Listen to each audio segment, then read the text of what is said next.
Hello everyone and welcome to another tutorial. In this tutorial, I'm going to show you how I was able to arrive at this final outcome. Hopefully at the end, you should be able to replicate something like this or even something better. I'm going to start by creating a project window. So I go to File, I click on Project Window, and I need to create a new project. So I click on New, and I'm going to call this Old Building. I'm going to leave everything else in the subfolder the way it is, and I will say Accept.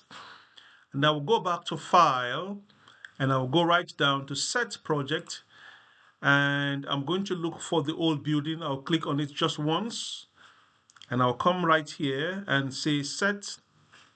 And then finally, I'm going to go to File, Save Scene As.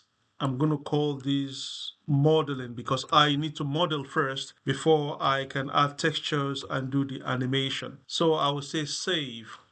And I'm going to keep this quite simple. So I'm going to start with a primitive, a cube, just to establish the base. I'll draw on the grid, and then I'm going to drag this up like so. I think that is fine. I'm going to come here, um, channel box to the right. And with this selected, I need some subdivisions because I want to add some subdivisions, especially for the height. Maybe I can go with 2. I think I need some subdivisions also for the depth. I'll go with 2. And we're going to keep this quite simple. So I won't add more subdivisions because I'm not going to create doors and all of that. I'm going to use textures. So the next thing I'm going to do, I'm going to go to my side view. Here, I'll right click on the object, right click and hold, and I'll click vertex, and I'll select this vertex here. And I'm just going to go to my perspective view to make sure I've not selected something else mistakenly, because it's always a good practice to check out different angles to be sure nothing has been selected mistakenly. So with these two vertices selected, I'm going to hit W on my keyboard, which is for Move tool, and I just want to establish what I think should be the height. All right, for the roof of the house, I think that is fine. Like I said, we're going to keep it quite simple and basic. All right, so the next thing I'm going to do is add a little bit of subdivisions just to make sure that when we add the smooth option, it doesn't deform. For example, if I hit 3 on my keyboard right now, you will see this is the smooth preview look, and it's not good. So I'm going to hit 1 again to go back to my default view. I'm going to use what we call insert edge loop to create some loops towards the edges so that we can keep this shape from deforming. I'll make sure I'm in my modeling tab, and at the top here where you have the mesh tools, I'll go look for the tool called insert edge loop. What I'm going to do, I'll zoom in a little bit. Somewhere here, I'm just going to drag this edge, create a subdivision there. I think that is fine because that could be representative of the roof. All right, I'm going to drag it very close to the edge. I think that works. I'll do one more for the bottom to keep the shape from deforming at the bottom. Then I'll do for all the sides. I will start from here, drag that to the side, drag this to the side. Okay, let's just see what it looks like if we preview the smooth. I'm going to hit 3. You will see that we're beginning to keep some of the original shapes, but even at that, we're still losing some details. So I'm going to go back to 1. Looks like we need to keep the detail at the top of the roof. So I'm going to go look for my tool again, go to Mesh Tools, insert Edge Loop. I think I need to keep one of these edges intact here. So I'll click there, another one here. And let's just see if we can add one edge loop towards the right here to keep that edge from deforming, and one more on this side. Okay, let's see what we've got. I'm going to go back and click 3.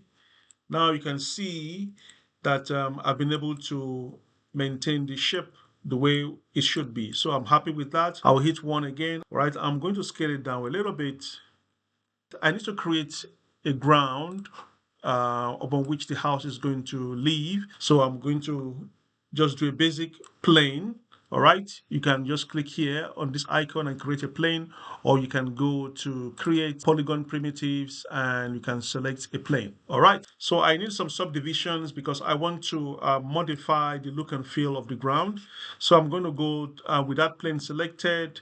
I'll come right here to polycube, and I want to go right to the bottom here and add some subdivisions, width and height. I will say 50 because I want it to be quite pronounced in terms of the density. So the reason I'm doing this is because I want to elevate some parts of this ground so that it's not exactly flat. And to do that, I'm going to right click and I'll choose vertex. I'll click on a few vertices. So maybe somewhere here in the middle, and I'm going to activate my soft select tool by hitting B. All right, and let's see what we've got. I'm going to remove some selection just to make sure it's not 100% uniformed. All right, otherwise it's not going to look organic. It's going to look too mechanical and predictive. So I'm just deselecting a few of the vertices. So I think that is fine. I'm going to extend the selection by hitting Shift and the arrow key. I think at this point, I'm just going to drag this up a little bit, something like that, and select a few more vertices here. And just to create something that is not too uniformed. So I'm going to deselect that and deselect that and maybe just pull it up. I could also rotate it slightly. All right, something like that. And maybe select a few of these faces. All right.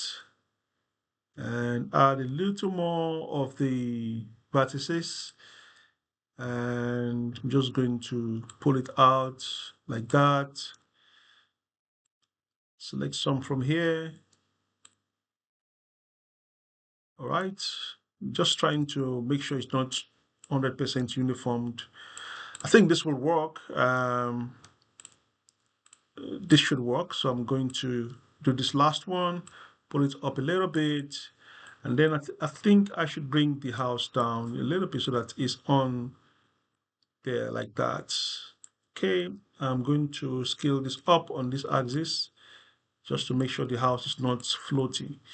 I'm going to scale this down and bring it down. This will be the first part of the tutorial. I don't want to keep it too long. So the first thing you want to do is try to achieve this type of model. And in the next tutorial, I'm going to show you how we can start adding textures. So the next thing I'm going to do before I call it a wrap here is I'm going to select everything. I'm going to go to edit, delete by type. I will say history. And with this still selected, I'm going to go to modify, and I would say freeze transforms. All right, so the reason is because I want this to maintain the origin in terms of where it is. And I'm going to click on the building. I'll give it a name. It's always a good practice to make sure everything is well labeled. So I'm going to give it a name, and this I'm going to call the ground.